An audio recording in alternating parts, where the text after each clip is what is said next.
আসসালামু আলাইকুম ওরহমতুল্লাহ। তাজবিদ শিক্ষা ক্লাসের তৃতীয় পর্বে আপনাদের সবাইকে স্বাগতম। শুরুতেই একটি কথা বলে রাখি, যারা আমার এই ক্লাসগুলো কন্টিনিউ করতেছেন তাদের কাছে যদি এই প্রাথমিক তাজবিদ শিক্ষা বইটি থাকে তাহলে ক্লাসগুলো বুঝতে আরও সহজ হবে। তো ক্লাসটি শুরু করা যাক। আজকে আমরা আলোচনা করব ঈদগাম নিয়ে। তো প্রথমে তাজবিদ থেকে ঈদগামের সংজ্ঞাটি পড়ে নেই। ঈদগাম হচ্ছে একটি হরফকে অন্য একটি হরফের সাথে মিলাইয়া এমনভাবে উচ্চারণ করিতে হয় যাতে উভয় হরফ একটি মাত্র মুসাদ্দাত হরফে পরিণত হয়ে যায়। ইহাকে এদগাম বলে। যে হরফকে এদগাম করা হয় তাকে মুদগম, আর যে হরফের মধ্যে এদগাম করা হয় তাকে মুদগম ফিহি বলে। আর এই এদগামের হরফ হচ্ছে ৬টি: ইয়া, র, মিম, লাম, ওয়াও, নুন। এগুলো ভালো করে মুখস্থ করে নেবেন। ঈদগাম শব্দটি বাবে ইফআলের মাসদার, যার অর্থ হচ্ছে মিলানো। এটি যারা মাদ্রাসায় পড়তেছেন তারা এটি বুঝতে পারবেন, আর যারা এটি বুঝেন নাই বা বুঝতে পারেন নাই তাদের এটি না বুঝলেও হবে, সমস্যা নেই। ঈদগাম শব্দের অর্থ হচ্ছে মিলানো। এটা মনে রাখবেন যে ঈদগাম শব্দের অর্থ হচ্ছে মিলানো।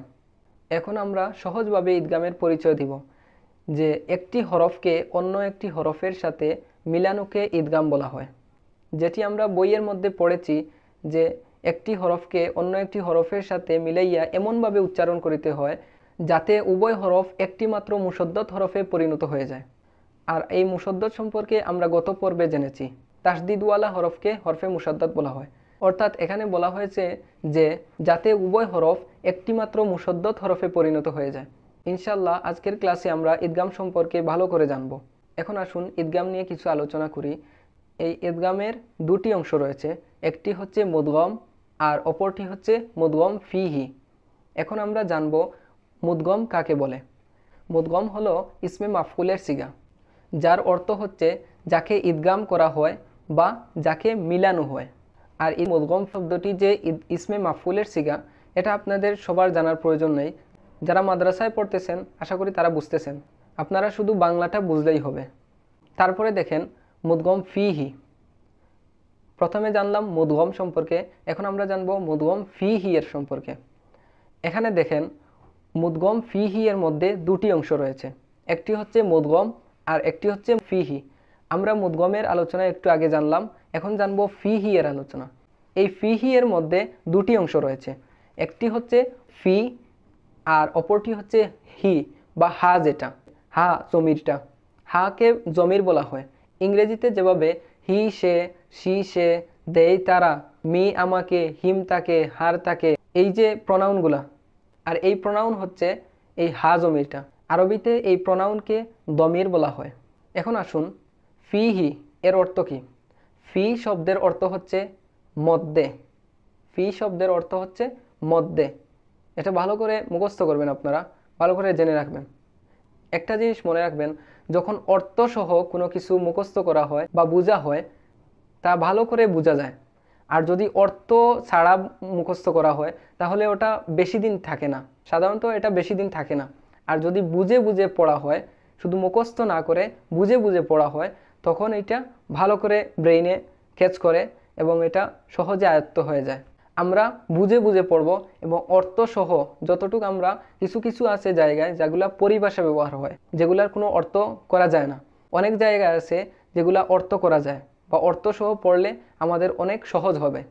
তাই আমরা চেষ্টা করব অর্থসহ বোঝার জন্য, যাতে বুঝতে সহজ হয়। এখন আসুন হি বা হা জমির। আর এই হা শব্দের অর্থ হচ্ছে বা হি শব্দের অর্থ হচ্ছে যার বা তার। এখন দেখেন ফি শব্দের অর্থ হচ্ছে মধ্যে, আর হা বা হি শব্দের অর্থ হচ্ছে যার বা তার।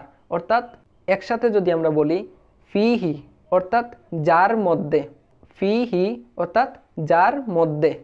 ভালো করে খেয়াল রাখবেন। এখন আসুন আমরা পুরো শব্দটির অর্থ জানি যে মুদগম ফিহি এর অর্থটা কি। যে মুদগম ফিহি এর অর্থ হচ্ছে যার মধ্যে ঈদগাম করা হয়। যার মধ্যে, ফিহি শব্দের অর্থ হচ্ছে যার মধ্যে, আর মুদগম মানে ঈদগাম করা হয়। অর্থাৎ মুদগম ফিহি যার মধ্যে ঈদগাম করা হয়। মুদগম ফিহি অর্থাৎ যার মধ্যে ঈদগাম করা হয়। আশা করি বুঝতে পেরেছেন। এখন আমরা মুদগম এবং মুদগম ফিহি এর সংজ্ঞা জানব। মুদগম মানে হচ্ছে যেটাকে এদগাম করা হয় বা মিলানো হয় তাকে মুদগম বলে।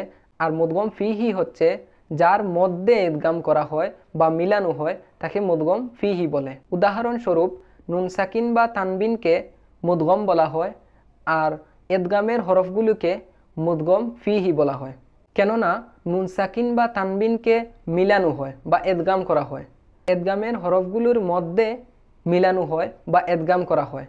তাই নুন সাকিন বা তানবিন হচ্ছে মুদগম আর এদগামের হরফগুলো হচ্ছে মুদগম ফিহি, অর্থাৎ যার মধ্যে এদগাম করা হয়।